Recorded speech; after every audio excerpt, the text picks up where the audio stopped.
ಆಕಾಶವಾಣಿ ಮಂಗಳೂರು.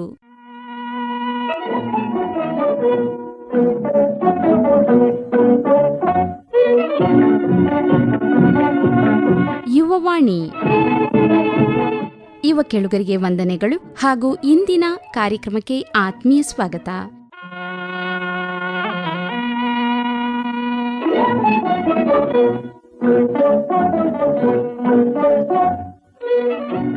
ಕೆಳುಗರೆ, ಇಂದಿನ ಕಾರ್ಯಕ್ರಮದಲ್ಲಿ ಕೇಳಿ, ಭಾರತದಲ್ಲಿ ಆಗಸ್ಟ್ 29ರಂದು ರಾಷ್ಟ್ರೀಯ ಕ್ರೀಡಾ ದಿನವನ್ನು ಆಚರಿಸಲಾಗುತ್ತದೆ. ಭಾರತೀಯ ಹಾಕಿಯನ್ನು ವಿಶ್ವದ ಅಗ್ರಸ್ಥಾನಕ್ಕೆ ತಂದ ಹಾಕಿ ಮಾಂತ್ರಿಕ ಧ್ಯಾನ್ ಚಂದ್ ಅವರ ಗೌರವಾರ್ಥವಾಗಿ ಭಾರತವು ಆಗಸ್ಟ್ 29ರಂದು ರಾಷ್ಟ್ರೀಯ ಕ್ರೀಡಾ ದಿನವನ್ನಾಗಿ ಆಚರಿಸುತ್ತದೆ. ಧ್ಯಾನ್ ಚಂದ್ ಭಾರತಕ್ಕೆ ಸತತ 3 ಬಾರಿ ಒಲಿಂಪಿಕ್ ಹಾಕಿಯಲ್ಲಿ ಚಿನ್ನದ ಪದಕ ಗೆದ್ದಿರುವ ಆಟಗಾರ. ಈ ದಿನದಂದು ಅತ್ಯುತ್ತಮ ಕ್ರೀಡಾಪಟುಗಳು ಮತ್ತು ತರಬೇತುದಾರರಿಗೆ ಪ್ರಶಸ್ತಿಗಳನ್ನು ನೀಡಲಾಗುತ್ತದೆ.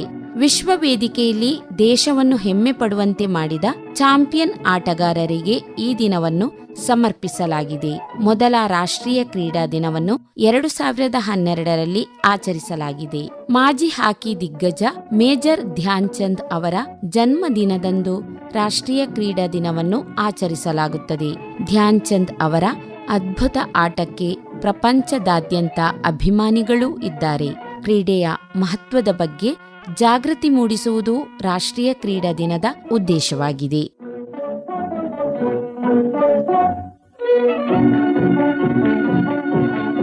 ಆಗಸ್ಟ್ 29 ಅಂದರೆ ನಿನ್ನೆ ರಾಷ್ಟ್ರೀಯ ಕ್ರೀಡಾ ದಿನ. ಇದರ ಅಂಗವಾಗಿ 2 ಭಾಷಣಗಳು ಪೂಜಾ ಸಿಪಿ ಮಧುವನಹಳ್ಳಿ ಹಾಗೂ ವಾಣಿಶ್ರೀ ಮುಡಂಬೇಲ್ ಅವರಿಂದ. ಕೇಳುಗರೆ, ಕಾರ್ಯಕ್ರಮದ ಮೊದಲಿಗೆ ಕೇಳಿ ಭಾಷಣ ಪೂಜಾ ಸಿಪಿ ಮಧುವನಹಳ್ಳಿ ಅವರಿಂದ. ಮೊದಲಿಗೆ ನನ್ನ ಹೆಮ್ಮೆಯ ಕನ್ನಡ ನಾಡಿನ ಜನರಿಗೆ ಮತ್ತು ಕ್ರೀಡಾಭಿಮಾನಿಗಳಿಗೆ ಕ್ರೀಡಾ ದಿನದ ಶುಭಾಶಯಗಳು. ಪ್ರತಿ ವರ್ಷ ಆಗಸ್ಟ್ 29ರಂದು ಭಾರತವು ರಾಷ್ಟ್ರೀಯ ಕ್ರೀಡಾ ದಿನವನ್ನು ಆಚರಿಸುತ್ತದೆ. ಮೇಜರ್ ಧ್ಯಾನ್ ಚಂದ್ ಅವರ ಜನ್ಮದಿನದ ಸ್ಮರಣಾರ್ಥವಾಗಿ ಇತಿಹಾಸದಲ್ಲಿ ಅತ್ಯುತ್ತಮವಾದ ಫೀಲ್ಡ್ ಹಾಕಿ ಆಟಗಾರ ಎಂದು ಪರಿಗಣಿಸಲಾಗಿದೆ. ಈ ದಿನವನ್ನು ಮೊದಲ ಬಾರಿಗೆ ಭಾರತ ಸರ್ಕಾರ 29 ಆಗಸ್ಟ್ 2012ರಂದು ಆಚರಿಸಲಾಯಿತು. ಅದೇ ವರ್ಷ ರಾಷ್ಟ್ರೀಯ ಕ್ರೀಡಾ ದಿನವನ್ನು ರಾಷ್ಟ್ರೀಯ ದಿನಗಳ ಪಟ್ಟಿಗೆ ಸೇರಿಸಲಾಯಿತು. ಜೀವನದಲ್ಲಿ ಕ್ರೀಡೆಯ ಮಹತ್ವದ ಬಗ್ಗೆ ಜಾಗೃತಿ ಮೂಡಿಸಲು ಈ ದಿನವನ್ನು ಆಚರಿಸಲಾಗುತ್ತದೆ. ರಾಷ್ಟ್ರೀಯ ಕ್ರೀಡಾ ದಿನವನ್ನು ಸ್ಮರಿಸುವ ಪ್ರಾಥಮಿಕ ಉದ್ದೇಶವು ರಾಷ್ಟ್ರದ ಯುವಜನರಲ್ಲಿ ಕ್ರೀಡಾ ತೊಡಗಿಸಿಕೊಳ್ಳುವಿಕೆಯನ್ನು ಬೆಳೆಸುವುದು.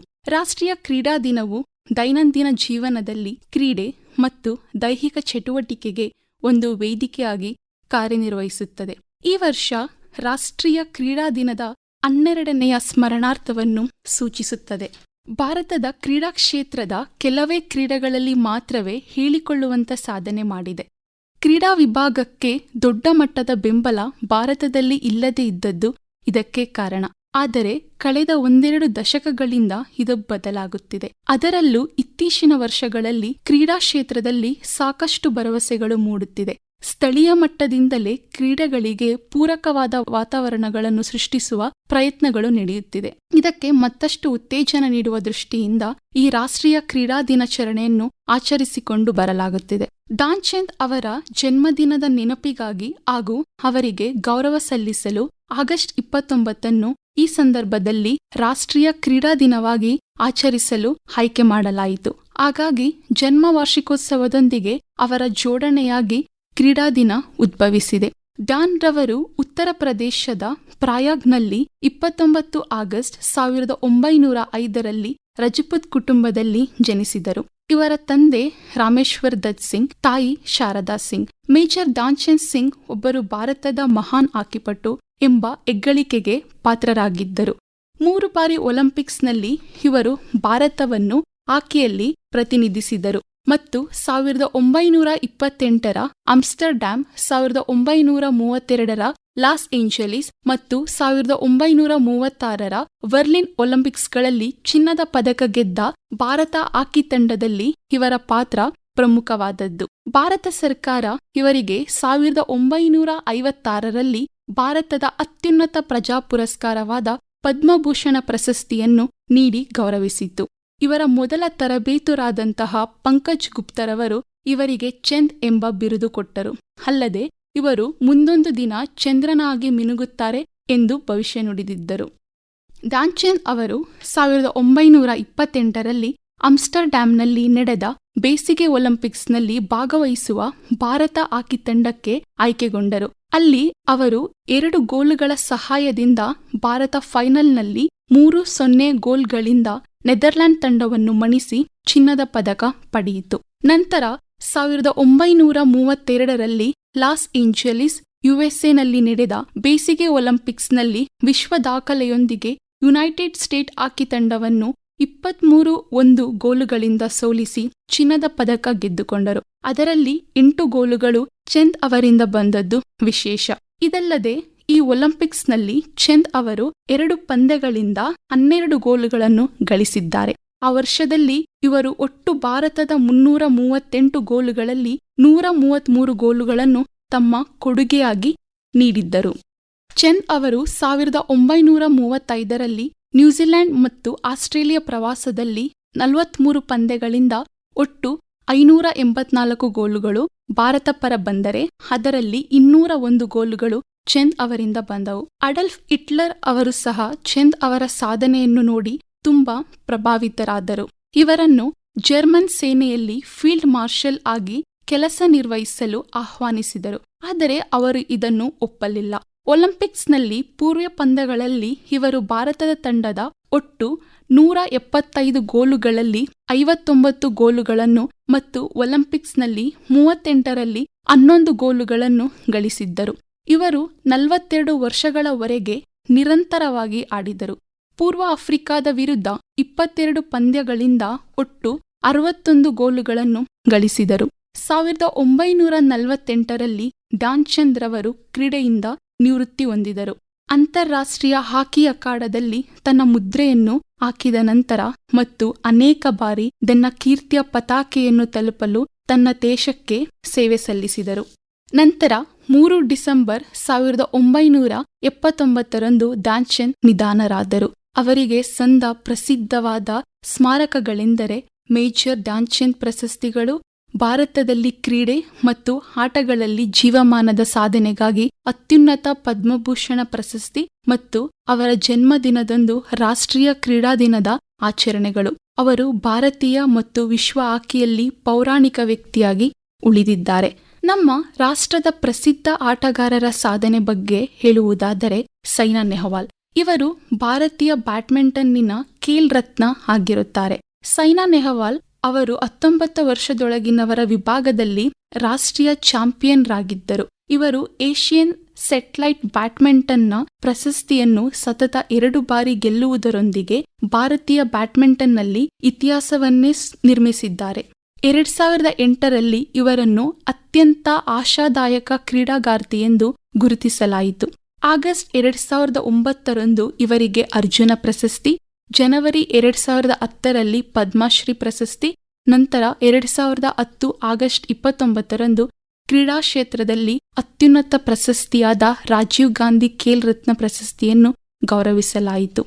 ನಂತರ ಪಿಟಿ ಉಷಾ ರವರ ಬಗ್ಗೆ ಹೇಳುವುದಾದರೆ ಇವರು ಭಾರತದ ಪ್ರಸಿದ್ಧವಾದ ಕ್ರೀಡಾಪಟು. ಇವರನ್ನು ಕ್ವೀನ್ ಆಫ್ ಇಂಡಿಯನ್ ಟ್ರ್ಯಾಕ್ ಮತ್ತು ಫೀಲ್ಡ್ ಅಂತ ಕರೆಯುತ್ತಾರೆ. ಇವರು ಉಷಾ ಸ್ಕೂಲ್ ಆಫ್ ಅಥ್ಲೆಟಿಕ್ಸ್ ಅನ್ನು ಕೇರಳದಲ್ಲಿ ನಡೆಸುತ್ತಾರೆ. ಇವರು ಒಂದೇ ಅಂತಾರಾಷ್ಟ್ರೀಯ ಕ್ರೀಡಾಕೂಟದಲ್ಲಿ 6 ಪದಕಗಳನ್ನು ಗಳಿಸಿ ಹೆಚ್ಚಿನ ಬಂಗಾರ ಪದಕಗಳನ್ನು ಗಳಿಸಿದ ಮಹಿಳೆ ಎಂಬುದು ದಾಖಲಾಗಿದೆ. ಉಷಾರವರು 101 ಅಂತಾರಾಷ್ಟ್ರೀಯ ಪದಕಗಳನ್ನು ಪಡೆದಿದ್ದಾರೆ ಹಾಗೂ ಕೇರಳ ಕ್ರೀಡಾ ಜರ್ನಲಿಸ್ಟ್ ಪ್ರಶಸ್ತಿ ಮತ್ತು ಉತ್ತಮ ಅಥ್ಲೆಟ್ ವರ್ಲ್ಡ್ ಟ್ರೋಫಿಯನ್ನು ಪಡೆದಿದ್ದಾರೆ. ಪ್ರಮುಖ ರಾಷ್ಟ್ರೀಯ ವಾಲಿಬಾಲ್ ಆಟಗಾರರ ಪರಿಚಯ. ಎಂ ಶ್ಯಾಮ್ ಸುಂದರ್ ರಾವ್ ಆಂಧ್ರ ಪ್ರದೇಶದವರಾದ ಇವರು 1970ರ ದಶಕದಲ್ಲಿ ಭಾರತ ತಂಡವನ್ನು ಪ್ರತಿನಿಧಿಸಿದರು. ಜೆ.ಇ. ಶ್ರೀಧರನ್ ತಮಿಳುನಾಡಿನವರಾದ ಇವರು ಭಾರತದ ಅತ್ಯುತ್ತಮ ಸೆಟ್ಟರ್ ಆಗಿದ್ದರು. ಬಾಸ್ಕೆಟ್ಬಾಲ್ ಆಟಗಾರರ ಬಗ್ಗೆ ಹೇಳುವುದಾದರೆ ಎಸ್.ಎ. ಅಪ್ಪಯ್ಯ ಇವರು ದೇಶವನ್ನು ಪ್ರತಿನಿಧಿಸಿದ ಮೊದಲ ಮೈಸೂರಿನ ಬಾಸ್ಕೆಟ್ಬಾಲ್ ಕ್ರೀಡಾಪಟುವಾಗಿದ್ದರು. ಜಿ. ದಿಲೀಪ್ ಒಲಿಂಪಿಕ್ಸ್ನಲ್ಲಿ ಭಾಗವಹಿಸಿದ ಮೊಟ್ಟ ಮೊದಲ ಕರ್ನಾಟಕ ಬಾಸ್ಕೆಟ್ಬಾಲ್ ಕ್ರೀಡಾಪಟು. ರಾಷ್ಟ್ರದ ಪ್ರಸಿದ್ಧ ಬ್ಯಾಡ್ಮಿಂಟನ್ ಆಟಗಾರರು ಪುಳ್ಳೇಲ ಗೋಪಿಚಂದ್. ಇವರು ಅಖಿಲ ಇಂಗ್ಲೆಂಡ್ ಚಾಂಪಿಯನ್ಶಿಪ್ನಲ್ಲಿ ಗೆದ್ದ ದ್ವಿತೀಯ ಭಾರತೀಯರಾಗಿರುತ್ತಾರೆ. ಅಪರ್ಣಾ ಪೋಪಟ್ ಜನವರಿ 18, 1928 ಮುಂಬೈಯಲ್ಲಿ ಗುಜರಾತಿ ದಂಪತಿಗಳಿಗೆ ಜನಿಸಿದ ಇವರು 1989 ರಾಷ್ಟ್ರೀಯ 12 ವರ್ಷದೊಳಗಿನ ಮಕ್ಕಳಿಗಾಗಿ ಆಯೋಜಿಸುವ ಬ್ಯಾಡ್ಮಿಂಟನ್ ರಾಷ್ಟ್ರೀಯ ಪ್ರಶಸ್ತಿಯನ್ನು ಗೆದ್ದುಕೊಂಡರು. ಭಾರತದಲ್ಲಿ ಇತಿಹಾಸ ನಿರ್ಮಿಸಿದ ಹಿಮಾ ದಾಸ್ ಫಿನ್ಲ್ಯಾಂಡ್ ಟ್ಯಾಂಪಿಯರ್ಯಲ್ಲಿ ನಡೆದ 20 ವರ್ಷದೊಳಗಿನವರ IAAS ವಿಶ್ವ ಅಥ್ಲೆಟಿಕ್ ಚಾಂಪಿಯನ್ಶಿಪ್ನ ಮಹಿಳೆಯರ 400 ಮೀಟರ್ ಓಟದ ಸ್ಪರ್ಧೆಯಲ್ಲಿ ಭಾರತದ ಹಿಮಾ ದಾಸ್ ಚಿನ್ನ ಗೆದ್ದು ಚಾರಿತ್ರಿಕ ದಾಖಲೆ ಸೃಷ್ಟಿಸಿದ್ದಾರೆ. ಜೊತೆಗೆ ವಿಶ್ವ ಚಾಂಪಿಯನ್ಶಿಪ್ನ ಅಥ್ಲೆಟಿಕ್ ವಿಭಾಗದಲ್ಲಿ ಚಿನ್ನ ಗೆದ್ದ ಭಾರತದ ಮೊದಲ ಕ್ರೀಡಾಪಟು ಎಂಬ ಹೆಗ್ಗಳಿಕೆಯನ್ನು ಸಂಪಾದಿಸಿದರು. 2024 ಪ್ಯಾರಿಸ್ ಒಲಿಂಪಿಕ್ಸ್ ಬಗ್ಗೆ ಹೇಳುವುದಾದರೆ, ಹರಿಯಾಣದ 22 ವರ್ಷದ ಶೂಟರ್ ಮನು ಭಾಕರ್ ಪ್ಯಾರಿಸ್ ಒಲಿಂಪಿಕ್ಸ್ನ 10 ಮೀಟರ್ ಏರ್ ಪಿಸ್ತೂಲ್ ಶೂಟಿಂಗ್ ಸ್ಪರ್ಧೆಯಲ್ಲಿ ಕಂಚಿನ ಪದಕಕ್ಕೆ ಗುರಿ ಇಡುವ ಮೂಲಕ ಶೂಟರ್ ಮನು ಭಾಕರ್ ಹೊಸ ಇತಿಹಾಸ ಬರೆದರು. ಅವರು ಶೂಟಿಂಗ್ ಸ್ಪರ್ಧೆಯಲ್ಲಿ ಪದಕ ಜಯಿಸಿದ ಮೊದಲ ಭಾರತೀಯ ಮಹಿಳೆ ಎಂಬ ಹೆಗ್ಗಳಿಕೆಗೆ ಪಾತ್ರರಾಗಿದ್ದು, ಒಲಿಂಪಿಕ್ ಶೂಟಿಂಗ್ ಸ್ಪರ್ಧೆಯಲ್ಲಿ ಭಾರತದ 12 ವರ್ಷಗಳ ಬರವನ್ನು ಮನು ಭಾಕರ್ ನೀಗಿಸಿದ್ದಾರೆ. ಮತ್ತು 3 ದಿನಗಳ ಅಂತರದಲ್ಲಿ 10 ಮೀಟರ್ ಏರ್ ಪಿಸ್ತೂಲ್ನ 2ನೇ ಕಂಚಿನ ಪದಕ ಜಯಿಸುವ ಮೂಲಕ ಮನು ಭಾಕರ್ ಒಂದೇ ಒಲಿಂಪಿಕ್ಸ್ನಲ್ಲಿ ಅವಳಿ ಪದಕ ಗೆದ್ದ ಸ್ವತಂತ್ರ ಭಾರತದ ಮೊಟ್ಟ ಮೊದಲ ಕ್ರೀಡಾಪಟು ಎನಿಸಿದ್ದಾರೆ. ಮತ್ತು 2024 ಪ್ಯಾರಿಸ್ ಒಲಿಂಪಿಕ್ನಲ್ಲಿ 1 ಬೆಳ್ಳಿ, 5 ಕಂಚು, ಒಟ್ಟು 6 ಪದಕಗಳನ್ನು ತಂದುಕೊಟ್ಟಂತ ನಮ್ಮ ಭಾರತದ ಕ್ರೀಡಾಪಟುಗಳಿಗೆ ಅಭಿನಂದನೆಯನ್ನು ಸಲ್ಲಿಸೋಣ. ಹರಿಯಾಣದ ಪಂಜಾಬ್ ಮತ್ತು ಕರ್ನಾಟಕ ಸೇರಿದಂತೆ ಇತರೆ ರಾಜ್ಯಗಳಲ್ಲಿ ದೈಹಿಕ ಚಟುವಟಿಕೆಗಳು ಮತ್ತು ಜೀವನದಲ್ಲಿ ಕ್ರೀಡೆಗಳ ಮಹತ್ವದ ಬಗ್ಗೆ ಜಾಗೃತಿ ಮೂಡಿಸುವ ಉದ್ದೇಶದಿಂದ ಭಾರತ ಸರ್ಕಾರವು ವಿವಿಧ ಕ್ರೀಡೆಗಳಲ್ಲಿ ಸಾಧನೆ ಮಾಡಿದ ಕ್ರೀಡಾಪಟುಗಳಿಗೆ ಮೇಜರ್ ಧ್ಯಾನ್ಚಂದ್ ಖೇಲ್ ರತ್ನ ಪ್ರಶಸ್ತಿ, ಭಾರತ ರತ್ನ ಪ್ರಶಸ್ತಿ, ಅರ್ಜುನ ಪ್ರಶಸ್ತಿ ಮತ್ತು ದ್ರೋಣಾಚಾರ್ಯ ಪ್ರಶಸ್ತಿ ನೀಡಿ ಗೌರವಿಸಲಾಗುತ್ತದೆ. ಭಾರತ ರತ್ನ ಪ್ರಶಸ್ತಿ 2014 ಮೊಟ್ಟ ಮೊದಲ ಬಾರಿಗೆ ಭಾರತ ಸರ್ಕಾರವು ಅತ್ಯುನ್ನತ ನಾಗರಿಕ ಪುರಸ್ಕಾರ ಭಾರತ ರತ್ನ ಪ್ರಶಸ್ತಿಯನ್ನು ಕ್ರೀಡಾಪಟುಗಳಿಗೂ ನೀಡಿ ಗೌರವಿಸಿದೆ. ಹೆಸರಾಂತ ಕ್ರಿಕೆಟ್ಗಾರರಾದ ಶ್ರೀ ಸಚಿನ್ ರಮೇಶ್ ತೆಂಡೂಲ್ಕರ್ ಅವರು ಈ ಪ್ರಶಸ್ತಿಗೆ ಭಾಜನರಾಗಿದ್ದಾರೆ.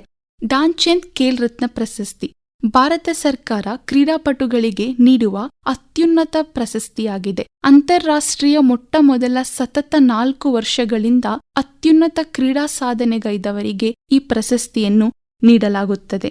ಅರ್ಜುನ ಪ್ರಶಸ್ತಿ 1961 ಭಾರತ ಸರ್ಕಾರ ರಾಷ್ಟ್ರದಲ್ಲಿನ ಉತ್ಕೃಷ್ಟ ಮಟ್ಟದ ಕ್ರೀಡಾ ಸಾಧನೆಗೈದವರನ್ನು ಗುರುತಿಸಲು ಅರ್ಜುನ ಪ್ರಶಸ್ತಿಯನ್ನು ಅಸ್ತಿತ್ವಕ್ಕೆ ತಂದಿರುತ್ತದೆ. ಈ ಪ್ರಶಸ್ತಿಯು ಪ್ರಸ್ತುತ 5 ಲಕ್ಷ ನಗದು, ಕಂಚಿನಿಂದ ನಿರ್ಮಿಸಿದ ಅರ್ಜುನನ ಮೂರ್ತಿ ಹಾಗೂ ಪ್ರಮಾಣ ಪತ್ರಗಳನ್ನು ಹೊಂದಿರುತ್ತದೆ. ದ್ರೋಣಾಚಾರ್ಯ ಪ್ರಶಸ್ತಿ 1985 ಭಾರತ ಸರ್ಕಾರವು ಕ್ರೀಡಾ ತರಬೇತಿಯಲ್ಲಿ ಉತ್ಕೃಷ್ಟ ಸಾಧನೆಯನ್ನು ಮಾಡಿರುವ ತರಬೇತುದಾರರಿಗೆ ದ್ರೋಣಾಚಾರ್ಯ ಪ್ರಶಸ್ತಿಯನ್ನು ಅಸ್ತಿತ್ವಕ್ಕೆ ತಂದಿರುತ್ತದೆ. ಏಕಲವ್ಯ ಪ್ರಶಸ್ತಿ ಉನ್ನತ ಸಾಧನೆಗೈದ ರಾಜ್ಯದ ಪುರುಷ ಮತ್ತು ಮಹಿಳಾ ಕ್ರೀಡಾಪಟುಗಳಿಗೆ ಕರ್ನಾಟಕ ಸರ್ಕಾರ ಏಕಲವ್ಯ ಪ್ರಶಸ್ತಿಯನ್ನು ನೀಡುತ್ತದೆ.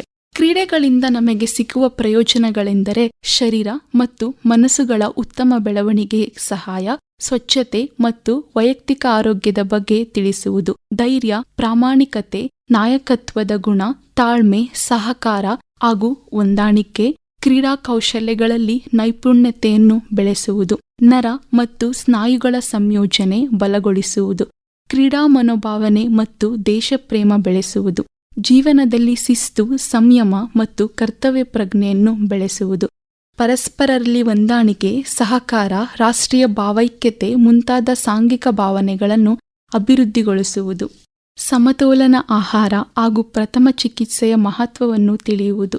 ಕ್ರೀಡೆಗೂ ವೃತ್ತಿ ಅವಕಾಶಗಳಿವೆ. ಉತ್ತಮ ಆರೋಗ್ಯವನ್ನು ಕಾಪಾಡಲು ಸಹಾಯ ಮಾಡುತ್ತದೆ. ಆರೋಗ್ಯವುಳ್ಳ ಶರೀರವೇ ಆತ್ಮದ ಅರಮನೆ. ಆರೋಗ್ಯವಂತ ಪ್ರಜೆ ದೇಶದ ಆಸ್ತಿ ಇದ್ದಂತೆ. ಜ್ಞಾನಕ್ಕಾಗಿ ಪಾಠ, ಆರೋಗ್ಯಕ್ಕಾಗಿ ಆಟ. ಕ್ರೀಡೆ ಇಲ್ಲದ ಜೀವನ ಕೀಟ ತಿಂದ ಹಣ್ಣಿನಂತೆ. ಸದೃಢ ದೇಹದಲ್ಲಿ ಸದೃಢ ಮನಸ್ಸು. ಆರೋಗ್ಯವೇ ಭಾಗ್ಯ. ಆರೋಗ್ಯವಂತ ಶರೀರದಲ್ಲಿ ಆರೋಗ್ಯಯುತ ಮನಸ್ಸು ಇರುತ್ತದೆ. 10 ಆಸ್ಪತ್ರೆಗಳನ್ನು ತೆರೆಯುವುದಕ್ಕಿಂತ ಒಂದು ಕ್ರೀಡಾಂಗಣವನ್ನು ತೆರೆಯುವುದು ಲೇಸು.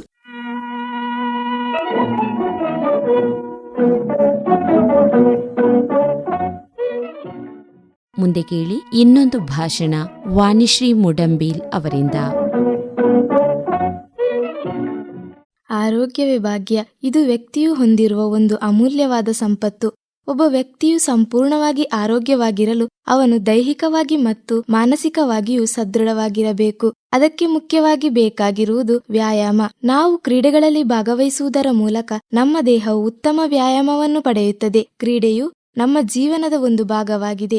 ಆರೋಗ್ಯಕರ ಮತ್ತು ಸದೃಢ ಭಾರತ ನಿರ್ಮಾಣದಲ್ಲಿ ಕ್ರೀಡೆಯ ಮಹತ್ವ ಹೆಚ್ಚಿದೆ. ಪ್ರತಿ ವರ್ಷ ಆಗಸ್ಟ್ 29ರಂದು ರಾಷ್ಟ್ರೀಯ ಕ್ರೀಡಾ ದಿನವನ್ನು ಆಚರಿಸಲಾಗುತ್ತದೆ. ರಾಷ್ಟ್ರೀಯ ಕ್ರೀಡಾ ದಿನವು ಭಾರತೀಯ ಹಾಕಿ ಆಟಗಾರ ಮೇಜರ್ ಧ್ಯಾನ್ ಚಂದ್ ಸಿಂಗ್ ಅವರ ಜನ್ಮದಿನವಾಗಿದೆ. ಇದುವರೆಗೆ ಹಾಕಿ ಆಟವನ್ನು ಅಲಂಕರಿಸಿದ ಅತ್ಯುತ್ತಮ ಕ್ರೀಡಾಪಟುಗಳಲ್ಲಿ ಒಬ್ಬರು. ಭಾರತೀಯರಲ್ಲಿ ಹಾಕಿಗೆ ಯಾವಾಗಲೂ ವಿಶೇಷ ಸ್ಥಾನವಿದೆ. 1928, 1932 ಮತ್ತು 1936ರಲ್ಲಿ ಭಾರತವು ಹಾಕಿಯಲ್ಲಿ 3 ಒಲಿಂಪಿಕ್ ಚಿನ್ನದ ಪದಕಗಳನ್ನು ಗೆದ್ದಿತು. ಧ್ಯಾನ್ ಚಂದ್ರರವರು 16ನೇ ವಯಸ್ಸಿನಲ್ಲಿ ಭಾರತೀಯ ಸೇನೆಗೆ ಸೇರಿದರು ಮತ್ತು ಅವರು ಬಾಲ್ಯದಲ್ಲಿ ಎಂದಿಗೂ ಹಾಕಿ ಆಡಿರಲಿಲ್ಲ. ನಿಧಾನವಾಗಿ ಅವರು ಆಟಕ್ಕೆ ಆಕರ್ಷಿತರಾದರು ಮತ್ತು ಭಾರತವನ್ನು ಪ್ರತಿನಿಧಿಸಲು ವೇಗವಾಗಿ ಪ್ರಗತಿಯನ್ನು ಸಾಧಿಸಿದರು. ವಿದ್ಯಾರ್ಥಿಗಳಿಗೆ ಕ್ರೀಡೆ ಬಹಳ ಮುಖ್ಯವಾದ ಚಟುವಟಿಕೆಯಾಗಿದೆ. ಕ್ರೀಡೆಗಳಲ್ಲಿ 2 ವಿಧಗಳಿವೆ. ಅವುಗಳು ಯಾವುದೆಂದರೆ ಹೊರಾಂಗಣ ಮತ್ತು ಒಳಾಂಗಣ ಕ್ರೀಡೆಗಳು. ಹೊರಾಂಗಣ ಕ್ರೀಡೆಗಳು ಯಾವುದೆಂದರೆ cricket, volleyball, throwball, football, kabaddi ಇತ್ಯಾದಿಗಳು. ಇವುಗಳು ದೇಹವನ್ನು ಆರೋಗ್ಯವಾಗಿಡಲು ಸಹಾಯ ಮಾಡುತ್ತದೆ. ಹಾಗೆಯೇ ಒಳಾಂಗಣ ಕ್ರೀಡೆಗಳು ಯಾವುದೆಂದರೆ ಕ್ಯಾರಂ, ಚೆಸ್, ಲೂಡೋ ಇತ್ಯಾದಿಗಳು. ಇವುಗಳು ನಮ್ಮ ಮನಸ್ಸಿಗೆ ಮನೋರಂಜನೆ ಮತ್ತು ಅರಿವಿನ ಬೆಳವಣಿಗೆಗೆ ಸಹಕಾರಿಯಾಗಿವೆ. ಈ 2 ವರ್ಗದ ಕ್ರೀಡೆಗಳು ಮನುಷ್ಯನ ಜೀವನಕ್ಕೆ ತುಂಬಾ ಪ್ರಯೋಜನಕಾರಿ. ಹೊರಾಂಗಣ ಆಟವನ್ನು ಮೈದಾನದಲ್ಲಿ ಆಡುವುದು. ಇದು ದೇಹವನ್ನು ಆರೋಗ್ಯಕರವಾಗಿ ಮತ್ತು ಸಕ್ರಿಯವಾಗಿರಿಸುತ್ತದೆ. ಒಳಾಂಗಣ ಆಟವನ್ನು ಕಟ್ಟಡದ ಒಳಗೆ ಆಡುವುದು. ಇದು ನಮ್ಮ ಮನಸ್ಸಿನ ಮಟ್ಟವನ್ನು ತೀಕ್ಷ್ಣಗೊಳಿಸುತ್ತದೆ ಹಾಗೂ ಇದು ಎಲ್ಲಾ ವಯಸ್ಸಿನ ಜನರಿಗೂ ಮನೋರಂಜನೆಯನ್ನು ನೀಡುತ್ತದೆ. ಹಾಗೆಯೇ ಒಗಟಿನ ಪ್ರಜ್ಞೆ, ನಾಯಕತ್ವ ಕೌಶಲ್ಯ, ತ್ರಾಣ, ದೈಹಿಕ ಶಕ್ತಿ, ದೇಶಭಕ್ತಿ ಮತ್ತು ತಂಡದ ಕೆಲಸಗಳಂತಹ ಬಹುಗುಣಗಳನ್ನು ಹೆಚ್ಚಿಸಲು ನಮಗೆ ಸಹಾಯ ಮಾಡುವ ಒಂದು ಚಟುವಟಿಕೆ ಎಂದರೆ ಅದುವೇ ಈ ಕ್ರೀಡೆ. ಜೀವನದಲ್ಲಿ ಉನ್ನತಿಯನ್ನು ಸಾಧಿಸಲು ನಮಗೆ ಸಹಾಯ ಮಾಡುವ ಗುಣಗಳನ್ನು ಕ್ರೀಡೆಯು ಒದಗಿಸುತ್ತದೆ. ರಾಷ್ಟ್ರೀಯ ಕ್ರೀಡಾ ದಿನವು ಆಟದಲ್ಲಿ ಶ್ರೇಷ್ಠರೊಬ್ಬರಿಗೆ ಗೌರವ ಮಾತ್ರವಲ್ಲ, ಇದು ನಮ್ಮ ಜೀವನದಲ್ಲಿ ಕ್ರೀಡೆಯ ಮಹತ್ವವನ್ನು ನೆನಪಿಸುತ್ತದೆ. ಪ್ರತಿಯೊಬ್ಬರೂ ತಮ್ಮ ಬಿಡುವಿನ ವೇಳೆಯಲ್ಲಿ ಯಾವುದಾದರೂ ಒಂದು ಆಟವನ್ನು ಆಡುವ ಹವ್ಯಾಸ ಬೆಳೆಸಿಕೊಳ್ಳುವುದು ಉತ್ತಮ. ಕ್ರೀಡೆಗಳು ಮನಸ್ಸಿಗೆ ಸಂತೋಷವನ್ನು ಉಂಟು ಮಾಡುತ್ತದೆ. ಜ್ಞಾನವು ಮನಸ್ಸಿಗೆ ಆಹಾರವಾದರೆ ಕ್ರೀಡೆಗಳು ಮನಸ್ಸು ಮತ್ತು ದೇಹ ಎರಡಕ್ಕೂ ಆಹಾರವನ್ನು ನೀಡುತ್ತದೆ. ಕ್ರೀಡೆಗಳನ್ನು ಆಡುವಾಗ ನೀತಿ ನಿಯಮಗಳನ್ನು ಪಾಲಿಸಬೇಕು. ಸೋತಾಗ ಅಂಜದೆ ಮತ್ತೆ ಮತ್ತೆ ಪ್ರಯತ್ನಿಸಿ ಗೆಲ್ಲುವ ಮನೋಭಾವ ಬೆಳೆಸಿಕೊಳ್ಳಬೇಕು. ಕ್ರೀಡೆಯಲ್ಲಿ ಸೋಲು ಗೆಲುವನ್ನು ಸಮಾನ ಸ್ಥಿತಿಯಲ್ಲಿ ತೆಗೆದುಕೊಳ್ಳುವ ಮನೋಭಾವನೆಯನ್ನು ಬೆಳೆಸಿಕೊಳ್ಳಬೇಕು. ಸೋಲು ಗೆಲುವು ಅನ್ನು ಸಮಾನವಾಗಿ ತೆಗೆದುಕೊಂಡರೆ ಮಾನಸಿಕವಾಗಿಯೂ ದೃಢವಾಗಬಹುದು. ಮಾನವ ದೇಹವು ಯಂತ್ರವಿದ್ದಂತೆ ಮತ್ತು ಯಂತ್ರವು ನಿರ್ವಹಣೆ ಇಲ್ಲದೆ ಕೆಲಸ ಮಾಡಲು ಸಾಧ್ಯವಿಲ್ಲ. ನಮ್ಮ ದೇಹಕ್ಕೆ ನಿರ್ವಹಣೆಯ ಅಗತ್ಯವಿರುತ್ತದೆ. ಉತ್ತಮ ನಿರ್ವಹಣೆ ಎಂದರೆ ಆಟಗಳನ್ನು ಆಡುವುದು. ಇದರಿಂದ ವ್ಯಕ್ತಿಯು ಧನಾತ್ಮಕ ಚಿಂತನೆಯನ್ನು ಹೊಂದುತ್ತಾನೆ. ಹಾಗೆಯೇ ನಮ್ಮ ದೈಹಿಕ ಬೆಳವಣಿಗೆಗೆ ಸಹಾಯ ಮಾಡುವುದರ ಜೊತೆಗೆ ಮನಸ್ಸಿನ ಸಮತೋಲಿತ ಬೆಳವಣಿಗೆಗೆ ಕಾರಣವಾಗುತ್ತದೆ. ಇದು ಮನುಷ್ಯನನ್ನು ಆತ್ಮವಿಶ್ವಾಸ ಮತ್ತು ಪ್ರಗತಿಪರರನ್ನಾಗಿ ಮಾಡುತ್ತದೆ. ನಾವೆಲ್ಲರೂ ಪುಸ್ತಕ ಜ್ಞಾನದ ಜೊತೆಗೆ ಕ್ರೀಡೆಯಲ್ಲಿ ನಮ್ಮ ಆಸಕ್ತಿಯನ್ನು ಹೆಚ್ಚಿಸಿಕೊಳ್ಳಬೇಕು. ಇದರಿಂದ ನಾವು ದೈಹಿಕವಾಗಿ ಸದೃಢರಾಗುವುದು ಮಾತ್ರವಲ್ಲದೆ ನಮ್ಮನ್ನು ನಾವು ಚುರುಕುಗೊಳಿಸಲು ಸಹಾಯವಾಗುತ್ತದೆ. ಹಾಗಾಗಿ ಯುವಕರನ್ನು ಮತ್ತು ಶಾಲಾ ಮಕ್ಕಳನ್ನು ಕ್ರೀಡೆಯತ್ತ ಆಕರ್ಷಿತರನ್ನಾಗಿ ಮಾಡಲು ಭಾರತದಲ್ಲಿ ಪ್ರತಿ ವರ್ಷ ಆಗಸ್ಟ್ 29ರಂದು ರಾಷ್ಟ್ರೀಯ ಕ್ರೀಡಾ ದಿನವನ್ನು ಆಚರಿಸಲಾಗುತ್ತದೆ. ಹಾಗೆಯೇ ಕ್ರೀಡಾ ದಿನವು ನಮ್ಮ ದೈನಂದಿನ ಜೀವನದಲ್ಲಿ ಕ್ರೀಡೆ ಮತ್ತು ದೈಹಿಕ ಚಟುವಟಿಕೆಯ ಪ್ರಾಮುಖ್ಯತೆಯ ಬಗ್ಗೆ ಜಾಗೃತಿ ಮೂಡಿಸುವ ಸಂದರ್ಭವಾಗಿದೆ. ಕ್ರೀಡೆಗಳು ನಮಗೆ ಫಿಟ್ ಮತ್ತು ಆರೋಗ್ಯವಾಗಿರಲು, ಒತ್ತಡವನ್ನು ಕಡಿಮೆ ಮಾಡಲು ಮತ್ತು ವ್ಯಕ್ತಿತ್ವವನ್ನು ನಿರ್ಮಿಸಲು ಸಹಾಯ ಮಾಡುತ್ತದೆ. ಕ್ರೀಡೆ ಎನ್ನುವುದು ನಮ್ಮ ಮನಸ್ಸಿನ ಮಟ್ಟವನ್ನು ಅಭಿವೃದ್ಧಿಪಡಿಸುವ ಮತ್ತು ಕೇಂದ್ರೀಕರಿಸುವ ಶಕ್ತಿಯನ್ನು ಹೆಚ್ಚಿಸುವ ಒಂದು ವ್ಯಾಯಾಮ. ಈ ರೀತಿಯ ವ್ಯಾಯಾಮಗಳಿಂದ ದೇಹದ ಎಲ್ಲಾ ಭಾಗಗಳು ಸಂಪೂರ್ಣವಾಗಿ ಕಾರ್ಯನಿರ್ವಹಿಸುತ್ತದೆ. ಇದು ನಮ್ಮ ದಿನವನ್ನು ಉತ್ತಮ ಮತ್ತು ಸಂತೋಷವನ್ನಾಗಿ ಮಾಡುತ್ತದೆ. ಬದುಕನ್ನು ಹಸನಗೊಳಿಸಲು ಅನೇಕ ಸಾಧನಗಳಿವೆ. ಉದ್ಯೋಗ, ಒಳ್ಳೆಯ ಹವ್ಯಾಸ, ಕ್ರೀಡೆ, ಹಲವು ಪುಸ್ತಕಗಳನ್ನು ಬರೆಯಬಹುದು. ಇವೆಲ್ಲ ಮನುಷ್ಯನ ಜೀವನವನ್ನು ಉತ್ತಮಗೊಳಿಸುತ್ತದೆ ಮತ್ತು ಮನಸ್ಸು ಮತ್ತು ದೇಹ ಎರಡರ ಮೇಲೆ ಭಾರಿ ಧನಾತ್ಮಕ ಪರಿಣಾಮ ಬೀರುತ್ತವೆ. ಹಾಗೆಯೇ ಕ್ರೀಡೆಯಿಂದಾಗಿ ಒಬ್ಬ ವ್ಯಕ್ತಿಯು ಉತ್ತಮ ಗುಣಮಟ್ಟದ ಉಸಿರನ್ನು ಅನುಭವಿಸುತ್ತಾನೆ. ಇದರಿಂದ ದೇಹದ ಶ್ವಾಸಕೋಶವು ಬಲಿಷ್ಠವಾಗುತ್ತದೆ. ಕ್ರೀಡೆಗಳು ಆಡುವುದರಿಂದ ಸರಿಯಾಗಿ ಮಾತನಾಡಲು ಆತ್ಮವಿಶ್ವಾಸವು ಹೆಚ್ಚುತ್ತದೆ. ಕ್ರೀಡೆಯು ಸಾಮಾಜಿಕ ಜೀವನವನ್ನು ಸಮೃದ್ಧಿಗೊಳಿಸುತ್ತದೆ. ಕ್ರೀಡೆಗಳ ಮೂಲಕ ವಿದ್ಯಾರ್ಥಿಗಳು ಸಹಪಾಠಿಗಳೊಂದಿಗೆ ಸಹಕರಿಸಲು, ಸಂವಹನ ಮಾಡಲು ಮತ್ತು ಅವಲಂಬಿಸಲು ಕಲಿಯುತ್ತಾರೆ. ಇದು ವಿವಿಧ ಜೀವನ ಸಂದರ್ಭಗಳಲ್ಲಿ ಇತರರೊಂದಿಗೆ ಉತ್ತಮವಾಗಿ ಕಾರ್ಯನಿರ್ವಹಿಸಲು ಸಹಾಯ ಮಾಡುತ್ತದೆ. ಈಗ ಕ್ರೀಡೆಗಳಿಗೆ ಸಾಕಷ್ಟು ಉತ್ತೇಜನವಿದೆ. ಅದರ ಹೆಸರಿನೊಂದಿಗೆ ಆರ್ಥಿಕ ಆದಾಯವೂ ಇದೆ. ಕ್ರೀಡೆ ಹವ್ಯಾಸಗಳ ಹಣದಿಂದ ಆಸೆಯಿಂದಲೇ ಅದನ್ನು ಅಳವಡಿಸಿಕೊಂಡಿರುವುದಿಲ್ಲ. ಕ್ರೀಡೆ ಅಥವಾ ಆಟ ಮನುಷ್ಯನ ಮೂಲಭೂತವಾದ ಆಸಕ್ತಿಗಳಲ್ಲೊಂದಾಗಿದೆ. ಬಾಲ್ಯದಿಂದಲೂ ಇದು ವ್ಯಕ್ತಿಯಲ್ಲಿ ಗೋಚರವಾಗುತ್ತದೆ ಮತ್ತು ಮನೋಲ್ಲಾಸವನ್ನು ನೀಡುತ್ತದೆ. ಮಾನವ ಆರೋಗ್ಯಕ್ಕೆ ಮೈಮನಗಳೆರಡು ಸರಿಯಾದ ಬೆಳವಣಿಗೆಗೆ ಅತ್ಯಗತ್ಯ. ಇತ್ತೀಚೆಗೆ ಕ್ರಿಕೆಟ್, ಕಾಲ್ಚೆಂಡು, ಹಾಕಿ, ಟೆನ್ನಿಸ್ ಮೊದಲಾದ ಆಟಗಳು ಜಗತ್ತಿನ ಎಲ್ಲರ ಗಮನ ಸೆಳೆಯುತ್ತಿವೆ. ಪ್ರತಿಯೊಬ್ಬನು ಆಟಗಳ ಕುರಿತು ಮಾತನಾಡುತ್ತಾನೆ. ಕ್ರೀಡೆಯಿಂದ ಮದ್ಯದಂತಹ ಕೆಟ್ಟ ಚಟಗಳನ್ನು ತೊಡೆದುಹಾಕುತ್ತಾರೆ. ಆಟವು ಜನರನ್ನು ನಿಜವಾಗಿಯೂ ಆರೋಗ್ಯಕರವಾಗಿರಿಸುತ್ತದೆ. ಆಟದಲ್ಲಿ ನಾವು ಸಾಕಷ್ಟು ಕಠಿಣ ಶ್ರಮ, ಸಮಯ ಮತ್ತು ಒತ್ತಡದ ಕ್ಷಣಗಳನ್ನು ಎದುರಿಸಬೇಕಾಗುತ್ತದೆ. ನಾವು ಆ ಕ್ಷಣಗಳನ್ನು ಜಯಿಸಲು ಮತ್ತು ಗೆಲುವು ಸಾಧಿಸಿದರೆ ಸಾಕಷ್ಟು ಆತ್ಮವಿಶ್ವಾಸವನ್ನು ಗಳಿಸುವೆವು. ಆಟವು ನಮ್ಮ ಜೀವನದ ಭರವಸೆಯನ್ನು ಕಳೆದುಕೊಳ್ಳಬೇಡಿ ಎಂದು ಕಲಿಸುತ್ತದೆ. ಪ್ರತಿಯೊಂದು ಆಟಕ್ಕೂ ವಿಶಿಷ್ಟವಾದ ಉದ್ದೇಶ ಮತ್ತು ಮೌಲ್ಯವಿರುತ್ತದೆ. ನಾವು ಆಡುವ ಪ್ರತಿಯೊಂದು ಕ್ರೀಡೆ ಮತ್ತು ಆಟವು ನಮಗೆ ಶಿಸ್ತನ್ನು ಕಲಿಸುತ್ತದೆ. ಕ್ರೀಡೆಗಳು ನಮಗೆ ಅಮೂಲ್ಯವಾದ ಪಾಠಗಳನ್ನು ಕಲಿಸುತ್ತದೆ. ಕಷ್ಟಗಳ ಹೊರತಾಗಿಯೂ ನಾವು ಕ್ರೀಡಾಪಟುಗಳಾಗಿ ಅನುಭವಿಸಬಹುದು. ಅದರಿಂದ ನಾವು ನಮ್ಮ ಜೀವನದಲ್ಲಿ ಆಟಗಳನ್ನು ಮತ್ತು ಕ್ರೀಡೆಗಳ ಮೌಲ್ಯ ಮತ್ತು ಮಹತ್ವವನ್ನು ಅರಿತುಕೊಳ್ಳಬಹುದು. ಆರೋಗ್ಯಕರ ಮತ್ತು ಉಜ್ವಲ ಭವಿಷ್ಯಕ್ಕೆ ಕಾರಣವಾಗುವ ಕ್ರೀಡೆಗಳನ್ನು ಅಳವಡಿಸಿಕೊಳ್ಳಲು ಯುವ ಮನಸ್ಸುಗಳನ್ನು ಪ್ರೋತ್ಸಾಹಿಸಲು ಈ ರಾಷ್ಟ್ರೀಯ ಕ್ರೀಡಾ ದಿನವನ್ನು ಬಳಸೋಣ. ಶೈಕ್ಷಣಿಕ ಮತ್ತು ವೃತ್ತಿಪರ ಯಶಸ್ಸಿಗೆ ಕ್ರೀಡೆಯಿಂದ ಅನುಕೂಲವಿದೆ. ಅಥ್ಲೆಟಿಕ್ಗಳು ಮೈದಾನದಲ್ಲಿ ಮಾಡುವಂತಹ ಶಿಕ್ಷಣ ತಜ್ಞರೊಂದಿಗೆ ಸಹ ಪ್ರಗತಿ ಸಾಧಿಸುವ ಮತ್ತು ಗೆಲ್ಲುವ ಅನೇಕ ಸನ್ನಿವೇಶಗಳನ್ನು ನಾವು ಹೊಂದಿದ್ದೇವೆ. ಸಮಯ ನಿರ್ವಹಣಾ ಕೌಶಲ್ಯಗಳು ಮತ್ತು ಸ್ವಯಂ ಶಿಸ್ತು ಅವರು ತಮ್ಮ ಅಧ್ಯಯನದಲ್ಲಿ ಉತ್ತಮ ಸಾಧನೆ ಮಾಡಲು ಸಹಾಯ ಮಾಡುತ್ತದೆ. ಕ್ರೀಡೆಯಲ್ಲಿ ಆಳವಾಗಿ ತೊಡಗಿಸಿಕೊಂಡಿದ್ದರೂ ವಿವಿಧ ವೃತ್ತಿ ಭವಿಷ್ಯಕ್ಕಾಗಿ ಅನೇಕ ಅವಕಾಶಗಳಿವೆ. ತರಬೇತಿ, ಕ್ರೀಡಾ ನಿರ್ವಹಣೆ, ತಂಡದ ನಿರ್ವಾಹಕ, ಕಾರ್ಯನಿರ್ವಹಿಸುವುದು, ಕ್ರೀಡಾ ನಿರೂಪಕ, ಕ್ರೀಡಾ ಪ್ರತಿನಿಧಿ, ಕ್ರೀಡಾ ಪತ್ರಿಕೋದ್ಯಮಿ ಮತ್ತು ಇತರ ಕ್ರೀಡೆ ಸಂಬಂಧಿತ ಅಂಶಗಳೊಂದಿಗೆ ವೃತ್ತಿ ಆಯ್ಕೆಗಳಿವೆ. ಉತ್ತಮ ವೇದಿಕೆಗಳ ಮೂಲಕ ಜಗತ್ತಿಗೆ ಕ್ರೀಡೆಗಳ ಜ್ಞಾನ ಮತ್ತು ಬುದ್ಧಿವಂತಿಕೆಯನ್ನು ನೀಡಲು ನಾಯಕತ್ವ ಅಥವಾ ಮಾರ್ಗದರ್ಶನವನ್ನು ನೀಡಬಹುದು. ಸದೃಢ ದೇಹದಲ್ಲಿ ಉತ್ತಮ ಮನಸ್ಸು ಎಂಬ ಮಾತಿನಂತೆ ಕ್ರೀಡೆಯು ವ್ಯಕ್ತಿಯನ್ನು ರೂಪಿಸಲು ಮತ್ತು ಬೆಳವಣಿಗೆಗೆ ಪೂರಕವಾಗಿದೆ. ಕ್ರೀಡೆಯಲ್ಲಿ ನಿಯಮಿತವಾಗಿ ತೊಡಗಿಸಿಕೊಳ್ಳುವಿಕೆಯು ಆರೋಗ್ಯಕರ ಮನಸ್ಸು ಮತ್ತು ಉತ್ತಮ ಶಕ್ತಿಯನ್ನು ಅಭಿವೃದ್ಧಿಪಡಿಸುತ್ತದೆ.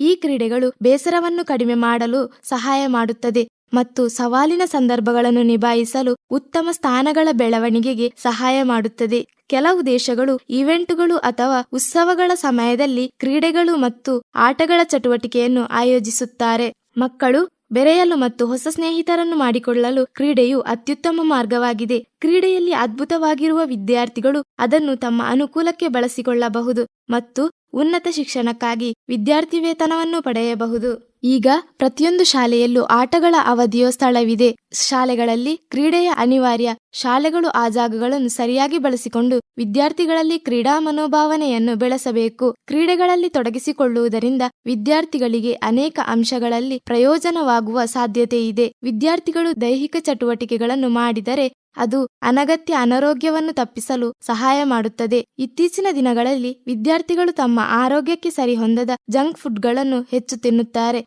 ಅದರಿಂದ ವಿದ್ಯಾರ್ಥಿಗಳು ಆರೋಗ್ಯವಂತರಾಗಿರಲು ಕ್ರೀಡೆ ಅತ್ಯಗತ್ಯ. ದೈನಂದಿನ ಕ್ರೀಡಾ ಚಟುವಟಿಕೆಗಳು ಉತ್ತಮ ಫಿಟ್ನೆಸ್ ಮಟ್ಟವನ್ನು ಕಾಪಾಡಿಕೊಳ್ಳಲು ವಿದ್ಯಾರ್ಥಿಗಳಿಗೆ ಸಹಾಯ ಮಾಡುತ್ತದೆ. ಹೊರಾಂಗಣ ಆಟಗಳಲ್ಲಿನ ಆಸಕ್ತಿಯು ದೂರದರ್ಶನ ಮತ್ತು ವಿಡಿಯೋ ಗೇಮ್ಗಳನ್ನು ನೋಡುವಂತಹ ಒಳಾಂಗಣ ಚಟುವಟಿಕೆಗಳನ್ನು ಕಡಿಮೆ ಮಾಡುತ್ತದೆ. ಕ್ರೀಡೆ ಕೇವಲ ಜಯ ಸೋಲು ಅಲ್ಲ, ಆಪ್ತ ಸ್ನೇಹದ ಪಾಠವೂ ಇದರಿಂದ ಕಲಿಯುತ್ತೇವೆ.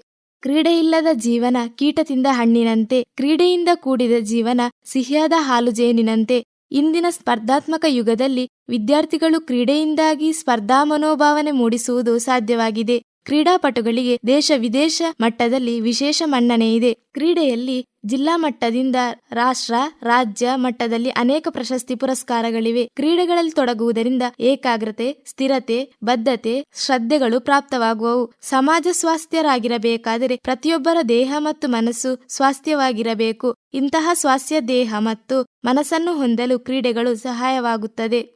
ಪ್ರತಿಯೊಬ್ಬರು ಕ್ರೀಡೆಗಳ ಬಗ್ಗೆ ಆಸಕ್ತಿ, ಅಭಿರುಚಿಯನ್ನು ಬೆಳೆಸಿಕೊಂಡು ದೈಹಿಕವಾಗಿ ಮತ್ತು ಮಾನಸಿಕವಾಗಿ ಆರೋಗ್ಯವಂತರಾಗಬೇಕು. ಆರೋಗ್ಯಕರ ದೇಹ ಮತ್ತು ಮನಸ್ಸಿನೊಂದಿಗೆ ಆರೋಗ್ಯಕರ ಜೀವನವನ್ನು ನಡೆಸೋಣ. ಕೇಳುಗರೆ, ಇದುವರೆಗೆ ಯುವವಾಣಿ ಕಾರ್ಯಕ್ರಮದಲ್ಲಿ ರಾಷ್ಟ್ರೀಯ ಕ್ರೀಡಾ ದಿನದ ಅಂಗವಾಗಿ ಪೂಜಾ ಸಿಪಿ ಮಧುವನಹಳ್ಳಿ ಹಾಗೂ ವಾಣಿಶ್ರೀ ಮುಡಂಬೇಲ್ ಅವರಿಂದ ಭಾಷಣವನ್ನ ಕೇಳಿದಿರಿ.